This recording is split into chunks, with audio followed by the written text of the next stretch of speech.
So recently, the Department of School Education and Literacy under the Ministry of Education has released the National Achievement Survey 2021. So what is this report about? Let's find out in today's episode. So this report assessed the health of the school education system in the country by conducting comprehensive evaluation survey of children's learning competencies at various class levels such as at class 3rd, 5th, 8th and 10th with a cycle period of 3 years. So this report reflects the overall performance of the students and the school education system. The last survey was conducted in 2017. So nearly about 34 lakh students of 1.18 lakh schools across 720 districts have been taken care, or they have been conducted in this survey. The data has been conducted in this survey from across 720 districts of India. So the main objective of this survey is to evaluate the children's progress and their learning competencies as an indicator of the efficiencies of school education system. Of course, it is required to take appropriate measures if there is any lag between the learning and the outcome of the students. So this survey will definitely help in unraveling the gaps between the learning and the outcome, and it will support the center and the state governments to take actions accordingly. So this is to improve the learning levels and orient on the differential stages based on the N.A.S. survey. So again, it is a nationwide survey to assess the learning outcomes and the health of our education system. It is considered to be the largest nationwide sample based education survey which is conducted across the India. So this N.A.S. was held at an all India level, and basically in this survey we have covered the government schools based on center as well as the state level, the government aided schools as well as the private unaided schools. So in this, it is undertaken by the Ministry of Education, and the Central Board of Secondary Education conducted this survey, and the National Council of Education Research and Training has designed the assessment framework and tools for this particular survey. So speaking of the number of subjects which are covered in this survey, so for class 3rd students, the language, mathematics and EVS are the subjects covered. For class 8th student, language, mathematics, science and social sciences covered. For class 10th student, language, social science, science, mathematics and English has been covered. However, the subjects for class 3rd and 5th remain the same.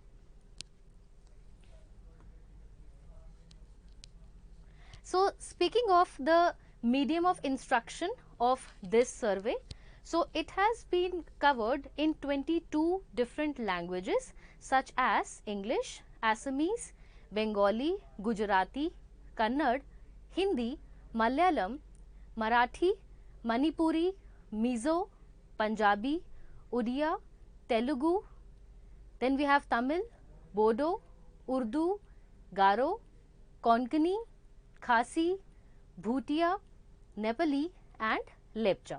So these are 22 languages in which the medium of instructions have been delivered to the students across the country. So again, like I have already discussed, that the subjects which are being taken in the different levels of class. Then next, let us understand the key highlights of this survey. So the national average percentage of the students for class 3rd was 59%, which declined by 10% to 49% in class 5th. it further declined to 41.9% in class 8th and further 37.8% in class 10th. So definitely the performance recorded a decline in almost all the subjects which we have just seen. So ideally what we were expecting, that as compared to 2017 in 2021, we were expecting our performance to be much better, but of course due to the online tutoring, due to the online classroom system, in the COVID scenario, the performance has declined abruptly in various class segment. And ideally, if we see that the language score, which nationally was 62% in class 3rd, it has dropped further by, you can say, 52% in class 5th and further to 53% in class 8th. And even for science, the national level score also declined from 39% in class 8th to merely 35% in class 10th.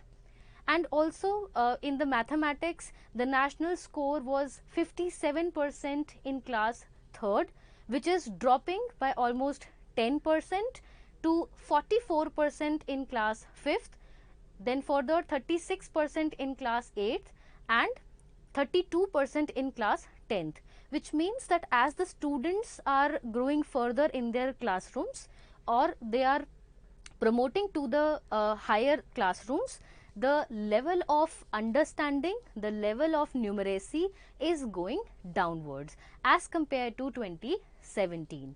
So it clearly shows that the timeline between 2017 to 2021, the students understandability, students numeracy skills and their language improvements have not been taken care of seriously, right? Then next, the average performance of schools, if we talk about the rural areas, they again remained significantly below than those in the urban areas in the same states and the union territories. So of course the this has ideally, this has actually shown that the students who were in urban areas, they were still far better than the students who had been learning in the rural India, which is again in contrast to what government has always projected, that the government schemes are more focused on improving the numeracy and literacy skills in the rural areas. So which clearly means that our schemes are not getting benefits, or they are not going directly to the students, which is why there is some learning gaps between urban and the rural areas. Then apart from it, if we talk about our state's performance, so again the state's performance have also not been quite significant if we see. So the majority of states performed significantly below the overall national score. Some states such as Kerala, Rajasthan, Maharashtra and Punjab, they however performed better than the national average, of course. However, if we speak of the overall achievement, so some barring some states like Punjab, Rajasthan, even in case of UT, we have Chandigarh and Madhya Pradesh, the entire learning achievements have dipped significantly, especially in the states of Chhattisgarh, Meghalaya, Telangana, Arunachal Pradesh, and even we talk about the Tamil Nadu. So we have seen that in the bottom states, so here is a view where you can see that in the top and the bottom three states, state government school performance, and the best three state performing better in class 8 science are Punjab, Rajasthan, Chandigarh. However, Goa, Meghalaya and Tamil Nadu are the worst performing states. If we talk about class 10th social science, then we have Punjab, Rajasthan, Chandigarh are the top performing states, whereas Dadra and Nagar Haveli, Jammu and Kashmir and Ladakh are the worst performing states. Then we talk about class 5th mathematics.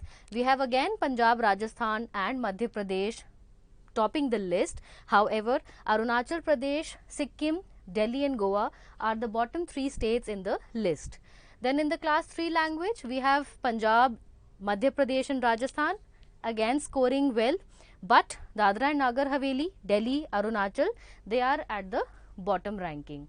So in this way, we have seen that there are in total, Telangana appears 7 times, Tamil Nadu appears 4 times and Uttar Pradesh appearing 3 times in the bottom list. However, the Punjab, Rajasthan, somewhere around Chandigarh and Madhya Pradesh, they are improving as compared to 2017 or even as compared to our national average score. So if we talk about the gender wise, so though there was no significant difference in the national average of the performance of boys and girls since the last survey, the number of states and UTs in which the performance of girls was better than boys has increased significantly, which means that the girls' performance in various class level in different subjects are better than the performance of boys in the test in various class levels at the different subjects stage. So even there are nearly 18 states and certainly 2-3 union territories which have performed better as compared to 2017. However, we have seen again that the girls' performance has improved even as compared to 2017 then in 2021.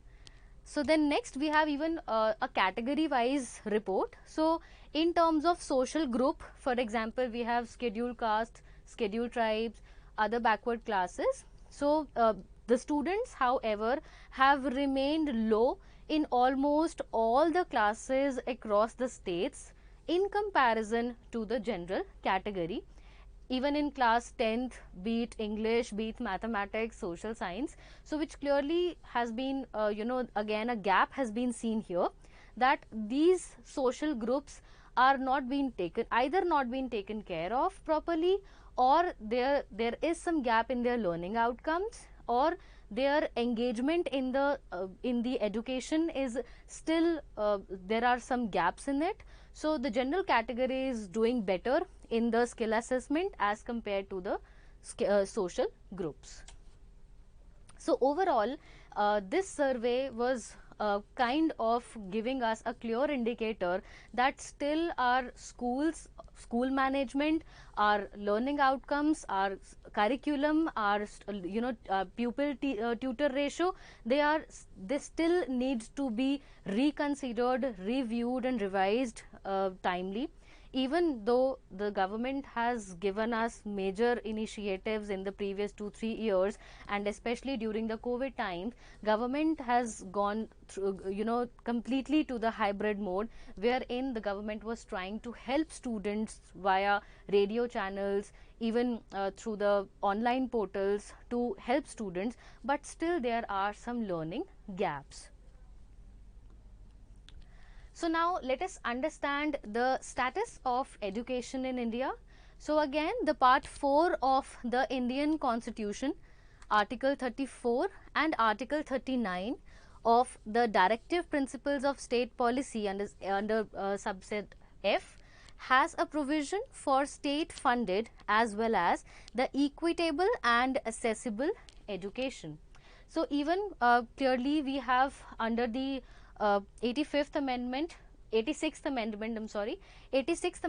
2002 has also made education an enforceable right under Article 21A, and under the 42nd amendment of the Constitution in 1976, it has moved the education from state to the concurrent list, which ideally means that if a center government is coming up with any kind of policy, it is not mandatorily to be enforceable by the state. For example, in Tamil Nadu we have, Tamil Nadu does not follow the 3-language policy as proposed by the center government. So which is why it is coming under the concurrent list, where the center and state, both the bodies can actually come up, or they can make their laws or make their schemes related to the education, and they are pretty much or partially enforceable to each other, right? Then apart from this, we have Right to Education Act 2009, which is again a flagship act in our constitution, which aims to provide primary education to all children aged between 6 to 14 years and enforces the education as a fundamental right. So this is very important, and also under this act it mandates that 25% reservation should be given to disadvantaged section of our society to the schools.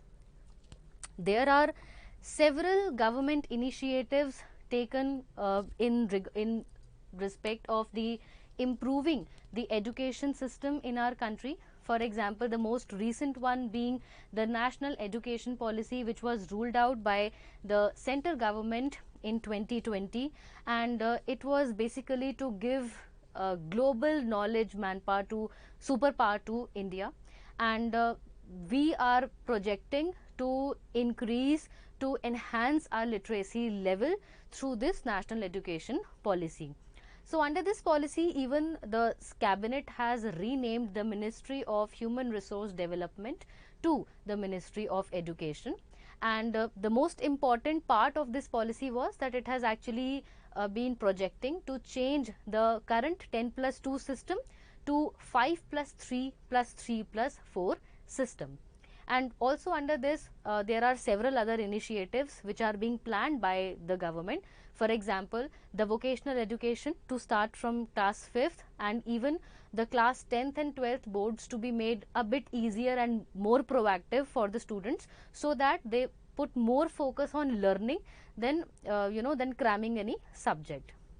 Then second, we have Samagra Shiksha. Again, Samagra Shiksha, it is one of the good scheme which is launched by subsuming three other schemes of Sarv Shiksha Abhiyan, Teacher Education, and Rashtriya Madhyamik Shiksha Abhiyan. So these three schemes have been subsumed to make one, that is Samagra Shiksha, and it was launched in 2018 by the Union government. So this is again a centrally sponsored scheme with the funding ratio of 60:40, where 60% of the fundings will be made by center and 40% by the state government.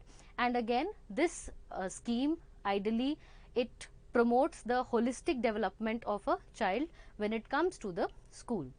Then next we have is Nipun Bharat scheme.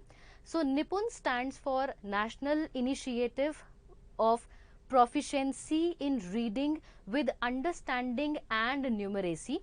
So this scheme was a part of National Education Policy, and it will be implemented under again Samagra Shiksha, and this is as the name suggests, it is to improve the proficiency level of the students in reading with understanding, right? So it's very important that sometimes we are just involved in reading while we are unable to understand the concept. So with this Nipun Bharat scheme, we are trying to cover up the pro part, the active minded part of a student for its holistic development. So again, under this Nipun Bharat mission, a national steering committee has also been set up, which will be taking care of the Nipun Bharat mission, or how can we actually take it to the next level.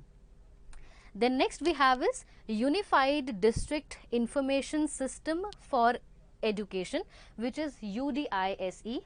So it is a GIS mapping portal basically, which is collecting information about the location of more than 15 lakh schools in our country, so that we can set up a common database of the students across the nation. And the last but not the least, we have Performance Grading Index. So this grading index is particularly grading the school education system. So it is going to check the status of the school education in several states and the union territories. So apart from this, however, there are several other initiatives taken by the government previously also. For example, we have the most important one, that is PM Poshan scheme. So PM Portion scheme is basically a revamped scheme which is replacing the midday meal scheme which was launched back in 1995, and it is considered to be the world's largest scheme, largest nutrition providing scheme to the school students. So this PM Portion scheme is again, giving one hot cooked meal to the children. Apart from this, even Tithi Bhojan concept and several nutritionist, appointment of a nutritionist, so several other parameters have been added to the midday meal school while revamping this mission. So that is all related to the National Achievement Survey. I hope you like the video. If you like it, please share it to your friends who are preparing for any competitive exam. So this is Nitika signing off for today. Thank you so much everyone.